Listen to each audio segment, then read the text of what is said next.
اهلا ومرحبا بكم معايا مره اخرى في فيديو. اليوم ان شاء الله غادي نوجدوا مع بعض تشيز كيك بمذاق الليمون بمكونات جد سهله، بالضبط كيف ما قريتوا في العنوان، بلا كريمه خفق وبلا شونتي وبلا جيلاتين.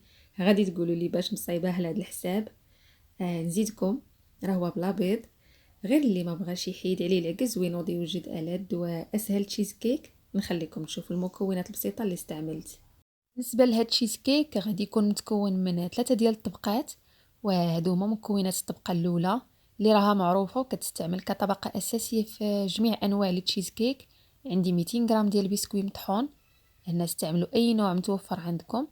وعندي كذلك 3 ديال المعالق كبار ديال الزبده مذوبه اللي زدتهم على البسكوي، خلطهم مع بعض مزيان حتى غادي نحصل على خليط مرمل. من بعد ما كيتلبسوا حبيبات البسكوي بالزبده وتيولي مرمل كيف ما كتشوفوا معايا، فكنفرغوا في المول. بالنسبه لقياس المول اللي استعملته هو 20 سنتيم، يعني الا كنتو باغيين ديروا مول كبر فمن طبيعه الحال غادي تضاعفوا الكميه ديال المقادير. يعني هنا باش كيجيوكم الطبقات باينين، طبقات البسكوي مع طبقات ديال الكريمه. هنا كي كتشوفوا كنقاد البسكوي في المول، يعني كنحاول نوزعوه بمعلقه او سباتولا بحيث كنحصل على سطح يكون ملس ومتساوي. بعد غادي ندخلو للثلاجه يبرد، يعني كتماسك ليا طبقه ديال البسكوي، وغادي ندوز باش نحضر طبقه ديال الكريمه. ولتحضير طبقه ديال الكريمه غادي نحتاج فقط 4 ديال المكونات اللي هي 2 علب ديال الياغورت بنكهه الفانيلا، 6 ديال قطع جبن مربع اللي تقدروا تعوضوه بجبن مثلث حسب الذوق او حسب المتوفر عندكم. عندي كذلك نص كاس ديال سكر حبيبات وكاس ديال حليب بودره. غادي نخلي لكم المقادير في صندوق الوصف. وباش نجمع هاد المكونات كناخذ اناء كندير فيه اليوغورت، غادي نزيد عليه القطع ديال الجبن،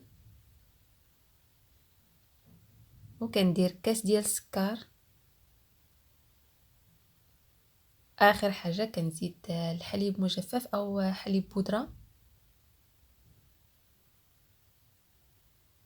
هنا بواسطه هاد الهاند بلندر عفوا غادي نخلطهم مع بعض. هنا كنبقى نطرب فيهم يعني حتى كينسجموا ليا تماما، وكنتحصلوا على خليط واحد يكون متجانس وكريمي ورطب. طبعا هنا تقدروا تستعملوا الخلاط الكهربائي لانه في كلتا الحالتين كنحصلوا على نفس النتيجه.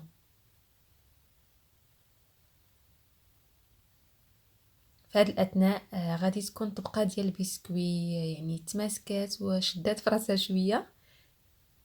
شوفوا معايا القوام ديال الكريمه كيف تيجي، يعني تيكون نوعا ما سائل.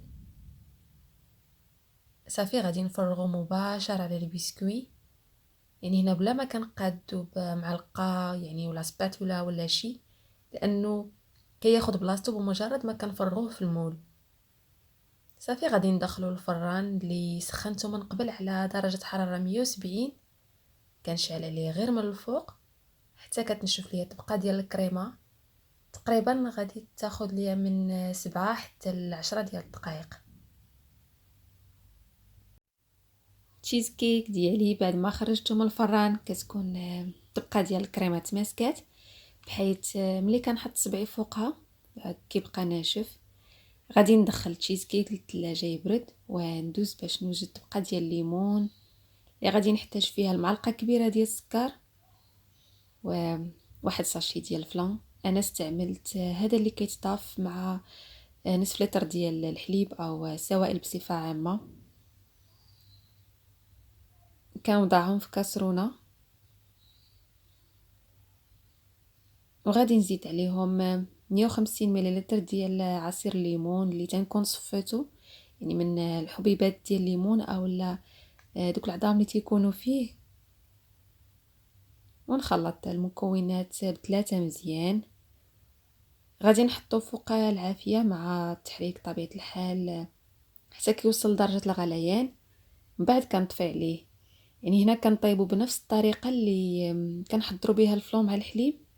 بعد ما يغلي الخليط ونطفي عليه فكنخليه شويه يبرد، بطبيعة الحال وانا كنحرك باش ما كيجمدش، لانه الفلون مع يعني كميه قليله ديال الليمون فدغيا غادي يجمد لينا. هنا قبل ما يبدا يجمد غادي نزيدو على تشيز كيك، يعني شويه بشويه كنحاول نوزعو بمعلقه، يعني باش ما كيديرش لينا ثقوب في الطبقه ديال الكريمه. يعني كنحاول نوزعو بهذه الطريقه كيف ما كتشوفوا معايا في الفيديو، او نفس الطريقه اللي كنا حضرنا بها يعني الديسير البارد. الى عقلتو غادي نخلي لكم الرابط ديالو في صندوق الوصف. صافي حتى كنكمل الكميه كامله اللي عندي. هنا الكميه ديال الليمون او الطبقه الثالثه فكتبقى يعني على حسب الذوق. بغيتوها تكون يعني سميكه شويه فتقدروا تزيدوا كميه ديال الليمون حتى 200 مليلتر او 250. انا استعملت 150 لانه بغيتها تكون تبقى خفيفه شويه، يعني رقيقه ما عالياش بزاف. من بعد كنرجع تشيز كيك للثلاجه يبرد، يعني على الاقل 5 ديال الساعات باش كيتماسكوا الطبقات ويجيكم زوين في التقطيع. هذا تشيز كيك ديالي بعد ما برد. صراحه انا ما خليتوش ياخذ الوقت الكافي لاني بغيت نكمل التصوير زربت عليه. ولكن نتوما بطبيعه الحال خليوه يبرد على راحته. يعني هنا من الاحسن انكم توجدوه بالليل باش كيبات ليله كامله في الثلاجه، وبهكا كتضمنوا يعني تماسك ديال الطبقات. كنحيدو من الاطار، كنزول يعني كاع البابي اللي كنت استعملت، بابي كويسون. وانا هنا اختاريت نزينو بنفس البسكوي اللي استعملت في الطبقه الاولى. هنا التزيين كيبقى اختياري، كيف ما تقدروا تخليوه يعني غير هكا، يعني من غير اي اضافات. بصراحه هاد تشيز كيك سهل بزاف في التحضير ولذيذ. ما تخيلوش الطعم ديال الكريمه شحال زوين.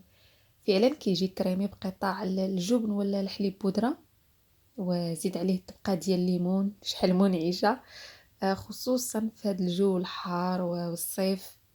انا متاكده غادي يعجبكم اللي تجربوه، بالاخص مكوناته بسيطه. يعني بالنسبه للي ما كيتوفروش على كريمه ولا بودره شونتيي، يعني ما كاينش شي عذر او لا سبب باش ما توجدوش. زيد على ذلك الطبقات كيجيو باينين وحده فوق الاخرى، غير خليوه يبرد مزيان. وصلنا لاخر الفيديو، نتمنى يكون عجبكم وتكون وصفه اليوم فعلا نالت الاعجاب ديالكم. ما تنسونيش بلي لايك، والى كنتم مازال ما مشتركينش في القناه نزلوا اشتركوا وفعلوا الجرس باش توصلوا بكل جديد. نشوفكم في فيديو قريب تاني ان شاء الله، وباي باي.